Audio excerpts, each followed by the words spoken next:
Assalamualaikum. I am Abid Qayyum and you are watching Mac and Associate YouTube channel.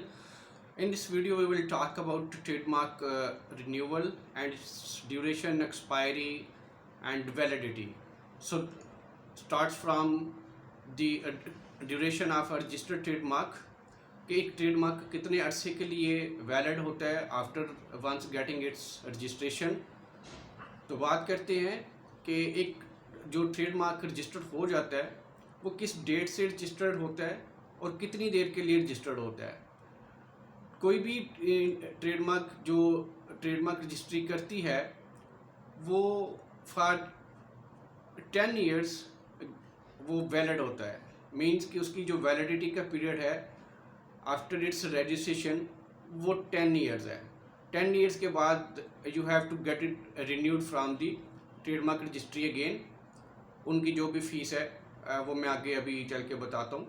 तो वो उसके बाद उसको दोबारा रिन्यू करवाना पड़ेगा और अगर रिन्यू कराएंगे कि उसका क्या इफेक्ट होगा उसके भी मैं आपको इसरात बता देता हूँ। तो पहले हम थोड़ा सा मुख्तसर सा जो आपको आपकी लर्निंग के लिए, आपकी इन्फॉर्मेशन के लिए, नॉलेज के लिए आपको ये बता दूं कि जो ट्रेडमार्क है वो जैसे कि मैंने कहा कि 10 ईयर्स के लिए होता है। इसकी जो ड्यूरेशन है वो कहाँ से काउंट होगी? इसकी duration from the date of application से, यानी जिस डेट को आपने ट्रेडमार्क अप्लाई किया और वो जब भी रजिस्टर्ड हुआ। क्योंकि ग्लोबली मैं अपनी वीडियोस में बार बार कहता हूँ कि not only in Pakistan but international level in different countries trademark registration gets sufficient time, at least 10, 12, 15 or 20 months.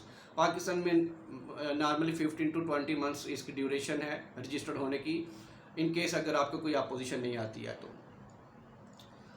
तो बात कर रहे थे कि इसकी जो ड्यूरेशन है वो स्टार्ट होगी from the date of application, कि जिस दिन आपने वो एप्लीकेशन अप्लाई की इन द ट्रेडमार्क ऑफिस, वो बेशक 2 साल बाद रजिस्टर्ड हो या 10 साल बाद रजिस्टर्ड हो, उसकी जो डेट ऑफ रजिस्ट्रेशन है वो डेट ऑफ एप्लीकेशन से ही काउंट होगी।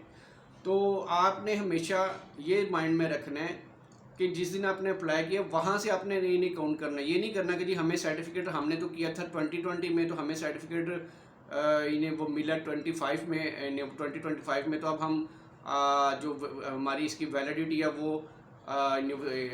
2035 होगी। नहीं, बिल्कुल ऐसा नहीं है। आपकी जो इसकी वैलिडिटी है वो 2030 होगी अगर आपने 2020 में अप्लाई किया।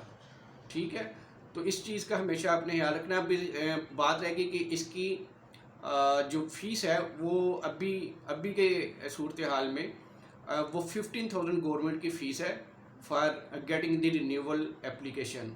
ठीक हो गया। और ये अगले 10 साल के लिए फिर रिन्यू आपको सेम वैसा ही एक सर्टिफिकेट इशू किया जाएगा।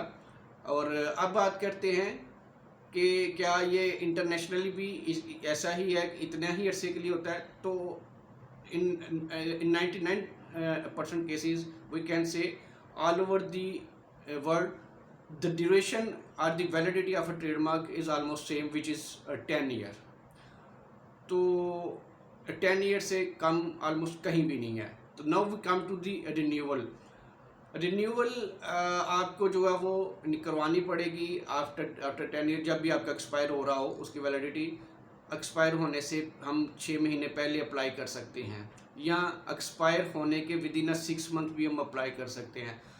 तो आपको इस पीरियड में अप्लाई कर लेना है। अगर आप चाहते हैं कि आपका जो ट्रेडमार्क है वो वैलिड रहे, वो एक्सपायर नहीं हो और उसकी कंटिन्यूटी रहे, तो आपको वो आफ्टर 10 ईयर्स आपके ट्रेडमार्क को रिन्यू करवाना होगा।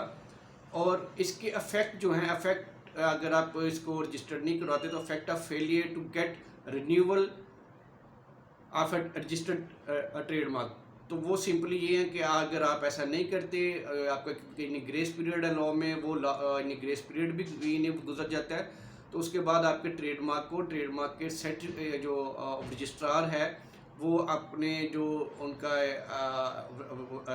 रिकॉर्ड है वहाँ से आपका ट्रेडमार्क डिलीट कर देंगे और फिर ये आपका जो है इनवैलिड हो जाएगा, एक्सपायर हो जाएगा और ये आपको कोई फ़ायदा नहीं देगा। तो लिहाजा इस सूरत हाल से बचने के लिए आपको हमेशा अपने ट्रेडमार्क को रीन्यू करवाना चाहिए। होपफुली कि आपको इस शॉर्ट वीडियो से काफ़ी सारी बातें सीखने को मिली होंगी. If you have any further question regarding duration और रिन्यूअल और any legal matter, you can contact us. हमारे जो नंबर है वो नीचे डिस्क्रिप्शन में दिए गए हैं. तो मिलते हैं अगली किसी और वीडियो के साथ. तब तक के लिए अपना ख्याल रखिएगा. Thank you. अल्लाह हाफिज़.